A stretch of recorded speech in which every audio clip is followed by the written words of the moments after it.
guys? Welcome to another episode of SpeedSim. My name is Amy. And I'm E-House. And today we're going to be talking about the variety of different pistols and what... It's an overview of pros and cons of different airsoft pistol manufacturers. So yeah, this isn't going to be like a super in-depth, this is the word you should take, this is the what's wrong or what's good about every single one of these. This is a general kind of pros and cons of the different pistol brands we have experience with and some of the ones that we have on this table. Just as a point of reference for when you're shopping, because we get questions all the time. Mm-hmm. What's the best pistol? What should I buy? It's always, well, what are you doing with it? Exactly. So let's get you to start, because this is your specialty. Yes, it is. All right. So when I first started playing Airsoft, up teen years ago, I started off with a WE single stack 1911. Now I don't have a single stack here, but I do have a WE high kappa, which is almost the same. This is a little bit better, the high kappa versus the 1911. Now the first problems that I ran issue to is, first off, I wasn't very good at taking care of my pistols at first because I didn't really know what I was doing. So one thing that I want to give a piece of advice to you is, no matter what brand pistol you buy, you need to always maintain it. You need to lube it up the night before you go out and play, and then the night when you get back. It's very important that you maintain your airsoft pistols so they'll last longer. I see times and time again with the Elite Force pistols or any other pistols on the market. It's actually more prominent with the Elite Force because people think it's CO2. That doesn't need lube. Yeah. But it is completely wrong. So I always tell people you need to maintain it, even if it's CO2. CO2 is just as dry as HPA. It's the same thing. Not propellant-wise, but like it dries out your pistol very quickly. So one thing you gotta remember is to maintain your pistol. Use murder oil, use any sort of silicone oil. I know E-Lite just dropped their new ones. I know CY Kappa is coming up with his specialty. Anything you can get your hands on, just don't use WD-40 or gun lubrication. That's not what you want to use. Yeah, that'll destroy your seals. Yes, so let's not do that. So when I started off with my 1911, the gas capacity was terrible. As you guys may or may not know, WE single stack 1911s are kind of awful at running through all the 15 BBs. It is a single stack. It's not like the TM where it's double stack or the Elite Force. It is single stack. It just goes straight down. It still doesn't run out all the BBs because the reservoir is not big enough. Now when you switch over to like the high kappa, it was a little bit better, but it was still not great. Yeah, the issue with WE is that they don't have great gas efficiency. Yes. And as a result, the single stack 1911s are often terrible at running through a full mag. And this actually goes for single stack 1911s in general. Yep. The original Tokyo Marui design single stack 1911 can run through an entire mag of BBs with the plastic slide. Yep. Once you go full metal, that gets way more challenging. And often you need to use other parts to make that a reality. Exactly. So I don't recommend single stack 1911s unless you're getting like an Elite Force CO2 one in general, or unless you're running a plastic slide. Yep. Or unless you're going to put a ton of parts into it or HPA tap it, all kinds of things. Yep. But sticking on subject with WE, I also had a WE 1911 as my first gas blowback pistol. It was terrible. The parts quality is not very good, but worse than that is the quality control. Yeah, no, it's awful. That's a big part of what makes the gas efficiency so bad. So you have an inefficient gun that is not compatible with a lot of aftermarket parts. A lot of TM parts don't fit great in WE guns. Nope. So then you need to use WE parts or Armor Works parts now, which didn't exist at the time, in order to make it run. And then those parts will wear out and you just have to keep replacing them. Yep. And it's funny because WE's 1911s and high kappas are arguably their worst pistols. Yeah. Because the Glocks are pretty good, or the G series. Those are pretty good. The SIG is really good. Yes, a lot of people use the SIG. Yeah, a lot of our teammates use the SIG and have had them for years and years and love them, maintaining them, of course. The M&P is okay. The M&P, you need to replace the barrel every now and then, because mine would stop locking properly and that would stop working. The XD is pretty good. So, but the thing is, those are guns, and I think there's two categories of pistol to me, or three categories. There's don't buy at all, buy as a secondary, or buy as possible primary. I think half of WE's offerings on their 1911 and high kappa side, I just don't recommend. If you want a high kappa that's cheaper, go Armor Works, because they at least do quality control. And what we've seen is people who maintain their Armor Works pistols, generally speaking, they keep running. Exactly. But if you buy another WE that isn't a high kappa or 1911, those are good secondaries. Correct. You'll put them in your holster, you'll use maybe 1 or 2 mags every game, and those will last you if you maintain them. Or you can use it as a primary every now and then just keep it up with OEM parts. Because WE's parts availability for their really repair good. parts is great. Yeah, it's actually amazing. So in my personal opinion, and I think Amy from running the shop will agree with a lot of this, the best starter secondary is probably the Elite Force 1911 or any of the other KWC 1911s. There's a million companies who have KWC OEM CO2 guns for them. And if you maintain it, this is, in my opinion, the best starting secondary that most people are going to get for the money. Just, again, you need to maintain it. Yeah. But CO2 is very widely available. Elite Force offers the rebuild kits for it. And on top of that, it does just run because CO2 is high enough pressure that even when the thing gets a little dirty, maybe you've been a little lazy, shame on you, but the CO2 will power through it. You need to maintain it. You need to make sure the seals don't dry out. So that'll also be an important lesson. When you're using it and having to maintain it to keep the CO2 from destroying the thing, then that'll be, hey, this is how I should take care of all my guns from now on. And then green gas seems like nothing in comparison. Now, one thing I will say about the Elite Force 1911 is part support is actually really great. They have rebuild kits for the magazines, and they have rebuild kits for the blowback unit and those kind of little gems inside of there that make the gun run. Now, one thing that I'm still a little bit disappointed in is when you get it out of the box, the hop-up is great. It will run, it'll hop, no problem. After about a year to a year and a half, the hop-up will stop hopping, and I've noticed with a lot of players that I've seen in the field, it'll just dip. That's because either the rubber has not been maintained well, or it's just, they have... Worn out. Or, yeah, it's just worn out. But unfortunately, to get to the hop-up is already a pain in the butt because they've pinned it into the barrel, so getting it out is impossible. Now, Elite Force doesn't just do KWC stuff, and a lot of the other budget stuff isn't just KWC. There's also the VFC pistols. Or KWA. Yeah, or KWA. KWA has some guns that are good and some that are not. KWA's 1911s are the most dumbly designed pistol. They're PTP 1911s. The valve knocker is or a piece that makes the valve knocker work, is a floating cylinder in the fucking hammer assembly. And if you dry fire the gun without the magazine in, it falls out of the mag well and you're fucked and you'll never find it. So don't buy that, or if you do buy it, don't ever dry fire it because you'll lose that. But other than that, KWA's pistols are usually pretty reliable. Yes. They work, but the thing is, they're not as accurate as TM's because the hop up is actually it's very weird. It's kind of like an arm that you come with you have to like tool. ratchet it through the ejection port. It's weird.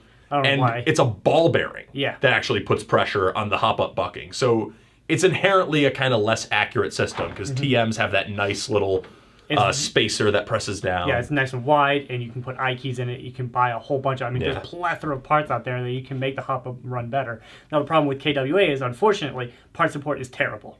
You need anything, you can call them up, and they will not have it. You can look on their website, will not have it. There are some offerings from UAC for, like, the KWA... MP7 or the 18C, I believe they have stuff for that as well, or Angel Custom, which I do not recommend. Do not buy Angel Custom aftermarket parts. I've tried a bunch of their stuff and it just usually breaks within a week. I don't know what kind of aluminum they're using, but it's not good aluminum. Their hop-up buckings are not that great either. So if you're looking for aftermarket parts for KWA, it's a hit or miss because most of the time it doesn't work. And even if you try to go through KWA themselves, they will not have it. But the KWA SIG is pretty good. The KWA M9 is pretty good. And the KWA USPs are okay. The safety on those stops working, which is great. Unfortunately, with the M9s, either the regular M9 PTP or the M93R, which a lot of people are very, they really want it, what I've noticed is the trigger spring will break. You can get replacement springs. I have seen people bring them to me and have me install them. But the other problem is with the shear for the hammer will fail eventually and it'll just shoot auto. Yeah, which some people are into. But so that's the thing. Accurate, a lot of KWA pistols will run for a long time. So they often make good secondaries. Yeah, good secondaries. Secondaries. But once you start running them hard as primaries, you start running into failures. Yes. So that's they're a secondary gun. Those are the ones you put in a holster and you pull out once or twice a game. Right. Okay, so KJW is another one we're going to talk about. We don't have any on the table here, but we have a lot of experience with some of their different models. Their 1911s have the same problem as other full metal 1911s that aren't CO2 in that they will just not have the gas capacity to fully empty the magazine. Then their CO2 magazines are terrible. Yeah. KJW's CO2 magazines are really, really bad for the most part. They do OEM the CZ series for ASG, and those are generally considered to be a lot better for the CO2 mag offerings because ASG does extra quality control. Whereas if you buy a CO2 magazine direct from KJW, they'll often leak like a sieve right out of the box or just not hold CO2 at all. So they're kind of hit and miss with their CO2 offerings, but with their green gas offerings, their SIGs are generally pretty good. Their USP, that I don't even know if they make anymore. Their USP was famously terrible. Then they have their high kappas are pretty decent. Pretty good. Kyle has one. He likes this. He's been using for a long time. Yeah, their high kappas shoot well, and they're generally pretty reliable. So actually, KJW's high kappas, I think, are almost a little underappreciated. They're not as aftermarket ready as Tokyo Marui. Which was where I want to stop you real quick to interject real quick. When you buy WE, KJW, or ArmorWorks, thank you, you can't get aftermarket slides. Now, I know that is not a wide thing for a lot of people to do. I understand that not everyone's crazy like me or some of the other people in SoCal. But let's say your slide breaks. Unfortunately, you can't get you can get it, but it will not fit on the slide without heavy modification. The blowback unit will not fit from your original slide into the TM spec. It's way too wide, and I've tried modifying it, and it's way too much to even attempt. But other than that, though, I mean, most of KJW's guns are, again, put them in a holster, use them as a secondary. Correct. But you'll notice that we haven't mentioned a gun that can be really used as a primary for a pistol yet, because in our experience, there's really only one company that can be used as a primary really effectively. Yes. Or at least when you're trying to compare it to like the range of a rifle. Right. And that's a built-up Tokyo Marui. Or just even a stock TM. I mean, I've run a stock TM for a year. I had a plastic slide on it. I've had a stock hop-up unit. Had everything stock for a year, and I ran it no problem on HPA. I put the pressure low enough to about 75, and I just ran it for a whole year. There's nothing wrong with a stock TM. Sure, it doesn't have the amount of power that you're looking for out of a pistol. Most people are trying to get 350 out of their pistol. With a TM, unfortunately, it's capped at that 1 joule. You can make it. It's not impossible to make your gun or your TM high kappa or any TM product really to shoot above that 1 joule limit. It is possible, but you need a lot of aftermarket parts to do that. Or you need to run it on propane or green gas. Correct. And that's when you start breaking stuff. Exactly. Now, TM does recommend you use duster gas. Now, if you don't have duster gas available, it's relatively available. Also known as HFC 134A. Correct. You can find that at Staples, Office Depot, even Walmart, and you can get the adapters from Airsoft Innovations. Now, if you don't want to go through that trouble, you can use HPA. I've done that before. I still do it today, and just run it at a lower pressure, and you can just run that stock slide for a very long time until obviously it's plastic. You want to switch it to metal. There are offerings all over the globe for aftermarket slides. I know that there are the Airsoft Masterpieces that you can get, and Garter. Garter's new slides are much better. PTS. Or PTS for your Glocks. I mean, they're awesome. You can build them up, and you can't get them to above the 1 joule limit, but again, it will break stuff. Or even if they're still under the 1 joule limit, they'll just be more reliable. Correct. But the downside of Tokyo Marui is that in most cases, eventually, if you don't want to use duster gas, you're gonna have to upgrade it. Correct. And number one, finding Tokyo Marui in the United States sucks a lot of the time. I want to interject here because TM, there are tons of places that sell TM high kappas. I know Airsoft Extreme. Okay, but what if you don't want a high kappa? Well, then that's the problem. Yeah, say you want TM G17. Overseas. Good luck. Overseas. You need to order from overseas, pay overseas shipping, and then get it sent here, and that is a pain. Mm-hmm. And on top of that, then if you want to run green gas, then you need to find all the other stuff to make it a build. So while the Tokyo Marui that's built up is probably the best pistol you can get, It's also the most work and the most expensive. Correct. But again, if you play indoors, or you play a lot of indoors, and you play a lot of outdoor CQB like HSP or something, Or if you're just very particular at wanting a very good secondary, me. Exactly. You can get the TM. It's perfectly fine. I mean, if indoor players generally run pistols. I mean, there are tons of people who use rifles. I mean, I'm not going to leave them out. There's Vectors, MP7s. I mean, there's tons of stuff out there. But if you're looking for a pistol, buy a TM if you really want to run it primarily. And what I usually tell people is take your TM, run it till it breaks, till the slide breaks, till something breaks, and then think about what you want out of your pistol, and then just buy the parts. There are tons of videos. I know Knuckles GSM has a plethora of videos that you can go through and binge watch to get an idea of what you're trying to do with your pistol. And even if you don't want to go through binge watching, which I don't understand why you wouldn't, because a lot of our airsofters are on YouTube constantly, but you can go to your local airsoft place and just ask for, help and kind of suggestions of what they would do to their pistol. Most of the time, depending on the ref, might not like TM for one reason or another, but just ask them. So the last one I want to mention that we just realized we forgot is VFC. So VFC, usually in the United States, is distributed by another company. Mm-hmm. So either Elite Force or Cybergun are typically, or technically Palco Sports, whatever the heck they want to be called this week. So Cybergun or Elite Force are usually distributing VFC pistols in the United States. VFC can go one of two ways.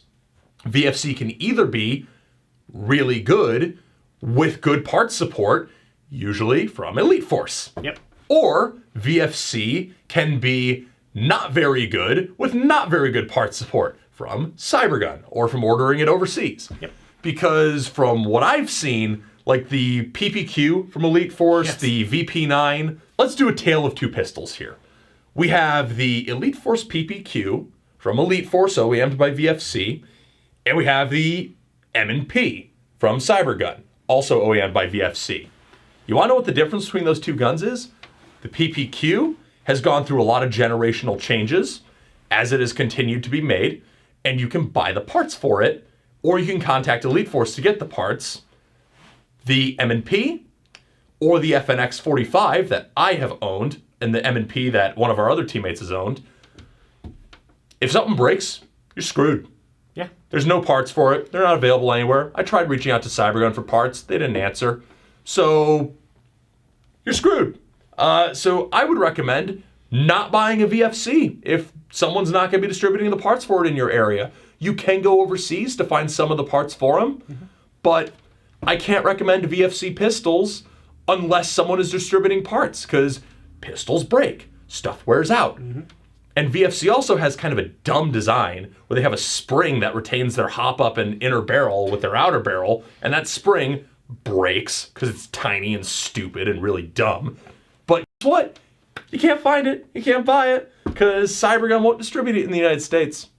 Thanks, guys. And then you try to find it overseas, and it's off stock everywhere because guess what? VFC doesn't care enough about parts support either. So the only way I would recommend VFC is if a good company is having them OEM their stuff and also provide replacement parts. One thing I will say, though, if you do buy, let's say, a PPQ from Elite Force, make a very good description of what you need out of your gun. If it's just a hop-on... Generally explode... A good idea is to find the exploded diagram and point out the part number. Yes. Unfortunately, I still have my PPQ broken because I've had they've sent me 5 hammer housings right now, and it's still not the part I need. That goes on the left-hand side of the hammer housing. But did you try doing what I just described with the part number? I haven't seen any blown up pictures from the PPQ yet. I might have to help you Google that after. I wonder if they have them. And so I have 5, hammers now. So if the hammer breaks, I'm set. I have plenty.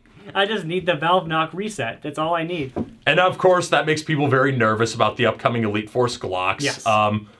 We'll find out what happens with those. We're pretty neutral on them as of right now. There's really nothing to say about it. Yeah, there's nothing to say. People have their opinions on the VFC Stark Arms Glocks. Like I said, that's going to depend on what Elite Force does. So we're watching. Yep. And definitely will be a review of those. Yes, when they come out, there will be a review. I know both of those are going to get one because we want to review them. Yep. All right. Wow, that was a long video. Yeah, it was. But it was one worthy of telling. Yes. All right, guys. This has been an episode of SpeedSim. Once again, my name is Amy. And I'm E-House. And don't forget to like this video if you thought this was helpful, or dislike it. I don't really care. Hit that subscribe button if you want to see more content. Comment down below.